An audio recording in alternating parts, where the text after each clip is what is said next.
Hello दोस्तों, story nest में खुश आमदीद। आज की कहानी इस बारे में है कि अपनी असल सलाहियतों को पहचानना और लगन के साथ मश्क करना किस तरह कामयाबी की तरफ ले जाता है।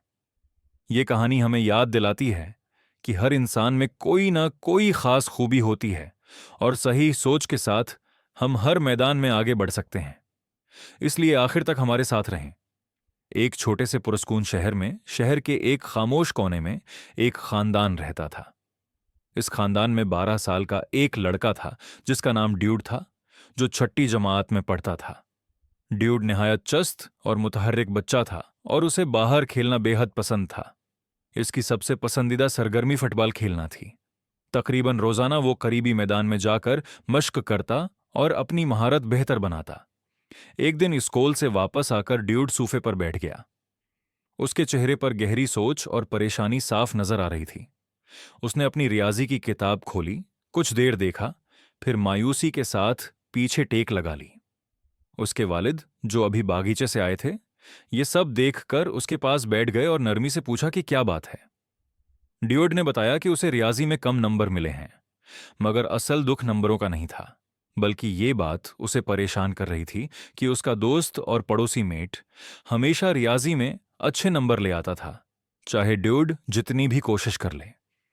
ड्यूड खुद को किमतर महसूस करने लगा था। इसके वालिद ने उसे पानी पिलाया और फिर घर के पिछले बागीचे में ले गए, जहां ठंडी छांव और सुकून भरा माहौल था। वहां उन्होंने कहा कि आज के वाकये में 3 अहम सबक छुपे हैं जो जिंदगी भर उसके काम आएंगे। ड्यूड ने तजस्सुस से पूछा कि वो सबक किया है।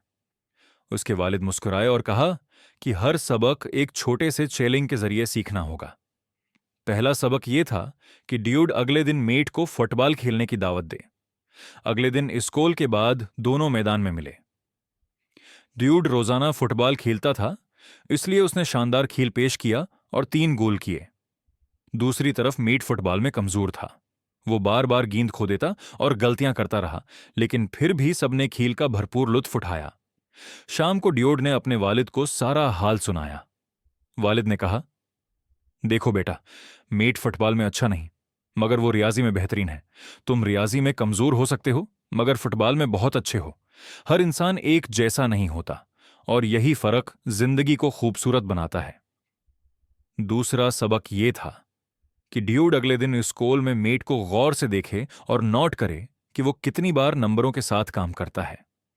ड्यूड ने देखा कि मीट बार बार हिसाब कर रहा था, पहेलियां हल कर रहा था, वक्फे में चीजें गिन रहा था, हत्ती की फूल की पंखड़ियां भी गुन रहा था।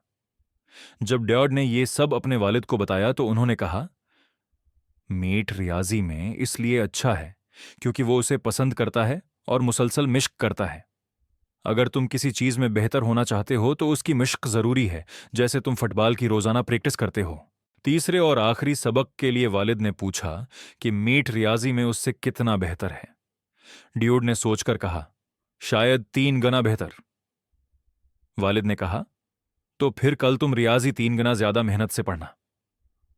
अगले दिन ड्यूड ने पूरी कोशिश की।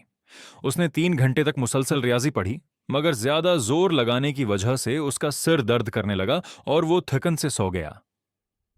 शाम को शर्मिंदगी के साथ उसने अपने वालिद से माजिरत की। वालिद ने प्यार से उसके सर पर हाथ रखा और कहा, जब हम किसी ऐसी चीज में महारत हासिल करने की कोशिश करते हैं जिसमें हमारा दिल नहीं लगता, तो मुस्तकिल मिजाजी मुश्किल हो जाती है। लेकिन जिस चीज से हमें मोहब्बत हो, इसमें मेहनत खुद ब खुद आसान लगने लगती है, जैसे तुम्हारा फुटबॉल। आखिर में उन्होंने कीमती नसीहत दी, अगर तुम कामयाब बनना चाहते हो तो या तो वही पढ़ो जो तुम्हें पसंद है, या फिर जो पढ़ रहे हो इससे मोहब्बत करना सीख लो। ड्यूड ने दिल में ये तीनों सबक बैठा लिए और अहद किया कि वो उन्हें सारी जिंदगी याद रखेगा। आज की कहानी से हमने ये सीखा कि सीखना तब आसान हो जाता है जब हम मुस्तकिल मिजाजी इख्तियार करें। सुनना, सीखना और आगे बढ़ते रहना ही कामयाबी की कंजी है।